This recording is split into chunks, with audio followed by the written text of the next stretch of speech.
வணக்கம். நான் உங்கள் சரண். நம்ம இன்னைக்கு மதராசி படத்தோட ரிவ்யூ தான் பார்க்க போகிறோம். முருகதாஸ் சாரோட படம். ரொம்ப நாளைக்கு அப்புறம் முருகதாஸ் சார் நல்ல ஒரு கம்பேக் கொடுத்துருக்காரு. நான் நிறைய நெகட்டிவ் ரிவ்யூஸ் பார்த்தேன். பட் இந்த படத்தில் நெகட்டிவ் ரிவ்யூஸ் கொடுக்குற அளவுக்கு இந்த படம் வந்து மோசமான படம்லாம் கிடையாது. நல்லா தான் இருக்குது. ஹீரோவுக்கான கேரக்டர் நல்லா பண்ணியிருக்காரு சிவகார்த்திகேயன். இந்த வாட்டி ஃபைட் சீன்லாம் ரொம்ப வேறு மாதிரி இருக்குது. அவர் வந்து நாளுக்கு நாள் அவரை வந்து டெவலப் பண்ணிக்கிட்டே போய்கிட்டு இருக்காரு. அவரோட இம்ப்ரூவ்மெண்ட் எப்படின்னு கேட்டால் ஹை ஸ்பீடில் மேலே போய்கிட்டே இருக்குன்னு சொல்லலாம். அதே மாதிரி வில்லன் துப்பாக்கியில் என்ன எஃபர்ட் கொடுத்தாரோ அதை விட அதிகமாக தான் இதில் கொடுத்துருக்காரு அப்படின்னு தான் சொல்ல முடியும். அவரோட ஸ்டைலும் சரி, வாக்கும் சரி, அவரோட ஃபைட்டு, அவரோட ஸ்பீடு இன்னுமே நாளுக்கு நாள் இன்க்ரீஸ் ஆகிட்டு தான் போகுது. அவரும் ரெண்டு பேருக்கும் ஈக்குவல் தான். ரெண்டு பேரும் சலைச்சவங்க இல்லைன்னு சொல்லியிருக்க மாதிரி இந்த படத்தை வந்து எடுத்திருக்காங்க. ஃபைனலாக கிளைமேக்ஸில் உள்ள ஃபைட்டு ஹார்பரில் வேறு லெவல் ஃபைட்னே சொல்லலாம். நல்லா இருக்குது படம். கதை வந்து நமக்கு எங்கேயுமே போர் அடிக்கலை. கதையை அழகாக நகர்த்தி கொண்டு போயிருக்காரு. ஃபஸ்ட்டு வில்லனை காட்டும்போது அவர் வந்து ஆக்ஷன் ஃபீல்டில் காட்டியிருக்காங்க.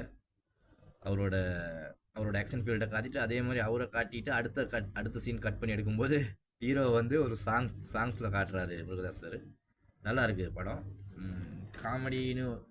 காமெடின்னு சொல்லி ஒரு ஆளை போட்டு படத்தை வந்து மொக்க பண்ணலை. பட்டு இந்த ஜேர்னி வந்து சிவகார்த்திகேயன் சாரோட ஜேர்னி வந்து வேறு லெவலு. அவரை வந்து அடுத்த லெவலுக்கு கொண்டு போயிருக்கு இந்த படம். என்ன சொன்னால், அமரன் படம் மாபெரும் வெற்றி. அதுலேயும் அவர் நல்லா பர்ஃபார்மன்ஸ் பண்ணியிருந்தார். இப்போ அவரோட ஃபைட்டு நாளுக்கு நாள் ஸ்டைல் வந்து வேறு மாதிரி. ஃபைட் சீன்லாம் சொல்ல தேவையில்ல. அவர் வேறு விதமாக பண்ணியிருக்காரு. நல்லா இருக்குது ஃபைட்டு. அப்புறம் சாங்ஸ் எல்லாம் அனிருத் சார் வேறு மாதிரி மியூசிக்ஸ் எல்லாம் நல்லாயிருக்கு. ஸோ இந்த படத்தில் நெகட்டிவ் ரிவ்யூஸ்ன்னு கொடுக்குறதுக்கு ஒன்றும் கிடையாது. படம் நல்லாயிருக்கு. போர் அடிக்காமல் இருக்கிற, காசு கொடுத்து தியேட்டரில் படம் பார்க்க போகிறவங்களுக்கு வந்து போர் அடிக்காமல் அந்த காசுக்கான பெனிஃபிட் கிடைச்சிருது. படம் நல்ல படம் தான். ஸோ இன்னுமே இந்த மாதிரி ஆக்ஷன் படம் நாங்கள் வந்து சிவகார்த்திகேயன் சார்கிட்ட வந்து எதிர்பார்க்குறோம். ஸோ நல்லா இருக்குது படம். அப்புறம் சாங்ஸ் நல்லாயிருக்கு. ஹீரோயினோட கேரக்டர் வந்து அவங்க நல்லா கரெக்டாக ஃபீல் பண்ணியிருக்காங்க. கதையை வந்து அழகாக எடுத்துகிட்டு போயிருக்காங்க. சொல்லப்போனால் நிறைய நான் பார்த்தேன் நெகட்டிவ் கமெண்ட்ஸ் வந்திருக்கு, நெகட்டிவ் ரிவ்யூஸ் கொடுக்குற அளவுக்கு இந்த படம் ஒன்றும் அவ்வளோ ஒஸ்ட்டு படம்லாம் கிடையாது. எதுவுமே இல்லைன்ற மாதிரிலாம் சொல்லியிருக்காங்க படத்தில். அப்படிலாம் கிடையாது. படத்தில் கதை இருக்குது. ஸோ போர் அடிக்காமல் இருக்குது படம் வந்து பார்க்கலாம். அடுத்து என்ன ஆகுது, அடுத்து என்ன நடக்க போகுது அப்படின்ற மாதிரி படத்தை கொண்டு போயிருக்காங்க. ஸோ நல்லா இருக்குது படம். அப்புறம் என்னென்னு கேட்டால், ஓகே, இது என்னோடய ஃபஸ்ட் ரிவ்யூ. பாருங்கள்.